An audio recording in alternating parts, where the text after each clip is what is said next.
everyone, my name is Allison Mayer, and today I will present to you Application of the SAMR Model.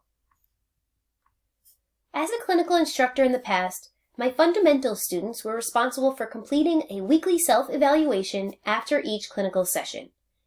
This was a handwritten assignment that students typically completed while at the clinical site or shortly after.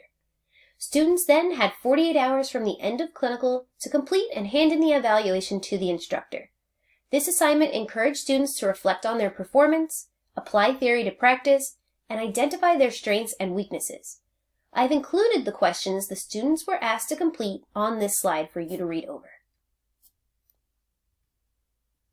I'm going to take you through how I would apply the SAMR model to this assignment. I've included the diagram in this slide so it's easy to follow along.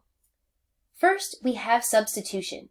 This is where tech acts as a direct tool substitute with no functional change. To apply this to my assignment, I would ask students to type the assignment on the computer and send it to me via email.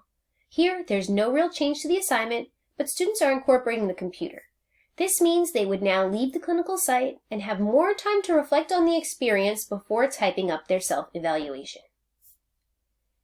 In augmentation, there is functional improvement. Here, I would ask students to complete voice comments or text-to-speech to complete each question of the assignment. This makes the assignment more personal while incorporating new technologies. In modification, tech allows for significant task redesign. For modification, I would ask students to upload their voiced answers for questions to a VoiceThread document and ask students to provide feedback to each other. Students may find they share the same strengths and weaknesses, or can share advice on how to overcome a challenging clinical situation. Lastly, we have redefinition, where tech allows for the creation of new tasks. To redefine the assignment, I would utilize the website Blogger. This is a free service that will allow the instructor to create a blog, and students can contribute thoughts, experiences, and voice comments among the class. It is important to maintain HIPAA when utilizing a service like this. Therefore, students should never use any patient identifiers in their posts and should only share posts among classmates. The idea of using Blogger is that students can collaborate in a creative, safe space that showcases their progression of learning in their clinical rotation. It is important that as faculty, we remain relatable and relevant in designing coursework for a new generation of nursing students. The technology I plan to implement is a hosting website called Blogger that is free and easy to use. Most, if not all, students nowadays have easy access to a computer where they'll be able to contribute to a centralized classroom blog. Blogger is owned by Google and supports single or multi-user blogs. It offers various features including the ability to schedule posts, include images and videos, and design content. There is an option to keep the blog private, so only classmates and faculty can read and contribute. There are several advantages of using a blogging website to integrate technology. For educators, it encourages collaboration and sharing of ideas among students. Instructors can also share and read feedback in real time as students post their answers and respond to their peers.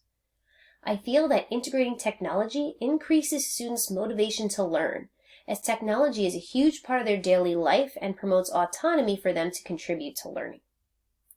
For the students, a blog is an interactive platform that engages them to not only complete the assignment, but learn from their peers. Students have the option to be creative in designing the content for their blog posts, and blogging is relevant to today's students who may already be familiar with the platform or style of learning. As for disadvantages, it is important that educators be familiar with the technology they are using in order to create a rich teaching environment.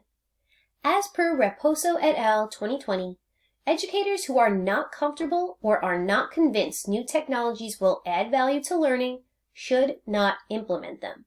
There is also a risk of violating HIPAA when students are discussing their specific clinical experiences. Learners may view this process as time-consuming, versus writing out their answers on paper and submitting it. With the incorporation of technology, the assignment can only be done from a computer and quiet space to leave voice comments. Whereas when students completed the assignment on pen and paper, it could be done anywhere, even on a break during their clinical hours. If I was integrating this technology into my assignment, I would utilize the modification process. This entails students using a voice thread to create and share voice comments for their self-assessment responses, as well as give feedback to other students. I feel this creates an interactive classroom environment for students without the physical classroom. Students can emphasize key points and ask questions to their peers under the guidance of the instructor. In order to persuade resistant colleagues to use this new assignment I have created, it is important to first understand what the barriers to new technology are. A study by Polly et al. 2020 found the primary barriers to be the amount of time needed to learn a new technology and how to teach with it. When presenting the SAMR model regarding my new assignment, it is important that I include solutions to these barriers, such as developing a workshop to instruct faculty on the use of new technologies or creating an instruction manual that is easy to follow. The SAMR model alone makes it easier to see how technology can be implemented into coursework. Its hierarchical taxonomy acts as a guide to transform assignments. It is also important to remind resistant colleagues the need to incorporate technology into daily practice in order to adequately prepare the next generation of nursing students. Here you'll find a list of references used throughout the presentation. Thank you and enjoy the rest of your day.